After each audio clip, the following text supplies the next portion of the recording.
کم از کم میاشت برابره شوه بجلیم په سترګو نه ده لیدلې خو پړک او پړوک یو میاشت برابره شوه پوره ګنټه بجلي نه ده چلیدلې او تاسو راشئ دلته زر بانه جوړه کي چې پیډر ټریپ کیږي نو زمونږ چې لګي د 100 پکو بجلی نو هغه مونږ له د 50 پکو بجلی را پریدي نو خامخا به ټریپ کیږي او پاتې وي چې د کونډې اچي نو تراشه زمونږ لس کونډې اچو او تاسو سربند ته ووړه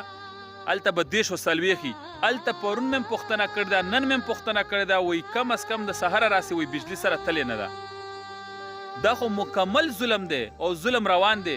دومره جوخ د حیدرآباد سره پراته پرنګ روډ سره په یو کیلومتر کې پراته او سخت ناروا لوډ شیډینګ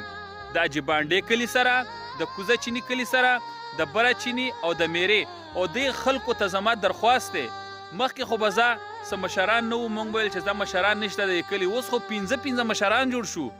یوت کسان جنرال کې دوه یو پکې چیرمن نو 15 کسان 15 د اجبانډې نه 15 د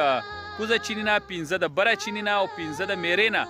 دا شل کسان چې راوځي او پیډر لورشي او هلته پوابډې والا ته ووایي چې دا بجلي را پرېږده وه څه وجه ده چې نه را پرېږدي او زما هغه مشرانو ته هم درخواست دی هغې چې هلته لاړ شي هغې ورته یو دوه درې خبرې وکړي نو به دې ورسره ډایرکټ ومني چې یاره تاسو لوډ زیات دی نو دا ټریپ کېږي نو دلته زمونږ لګي د 100 پکو بجلي هغې مونږ له را پرېږدي 50 پکو بجلي نو هغه به خامخا ټریپ کېږي د مشرانو ته هم زما درخواست دی چې هره خبره ورسره دستي مه منئ چې تاسو ورسره خبره ومنئ هغې ډایرکټ وایي چې تاسو ته وایي چې هلته ستاسو کلي کې کونډې دي دی ورته چا ووه کونډې خو شته دی کونډې چېرته دي دا خو زمونږ کار نه دی دا خو د حکومت کار دی رادې شي کونډو والا دې مشرانو ورته بار ویلي دي چې دغه کونډو کار ستا دی کس ونیسه موږ به شپارس له نه درځو تی جیل ته واچه جرمانه یې که او که دا زمونږ بجلي په کیبل جوړیږي موږ له دې کیبل ولګوي موږ خو د کیبل نه انکاري نه یو بجلي زمونږ ضرورت دی بجلي دې موږ له را پرېږدي ټولو نه غټه مسله اوبو جوړه کړې ده په جوماتونو کې اوبه نشته په کورونو کې نشته په دې بچې پخېږي په دې پخلی کېږي په دې اودسونه کېږي منځونه کېږي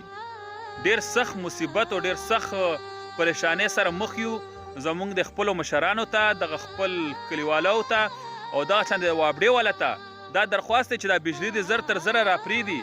او که بیا نه را پرېږدي نو بیا زمونږ د خپلو مشرانو نه دا یو اپیل دی چې هغې دې داسې څه اقدام داسې یو څه خبره مونږ له وکړي چې په هغې مونږ عمل وکړو که هغه احتجاج په شکل وي که هغه په پیډر باندې چاپوي که هغه دغه میټرې د ټولو نه ښه خبره دا ده چې دا ټولې میټرې وله راغونډې کړو هلته یې ورته په وابډې دفتر کې ورلړه کړو چې بس زمونږ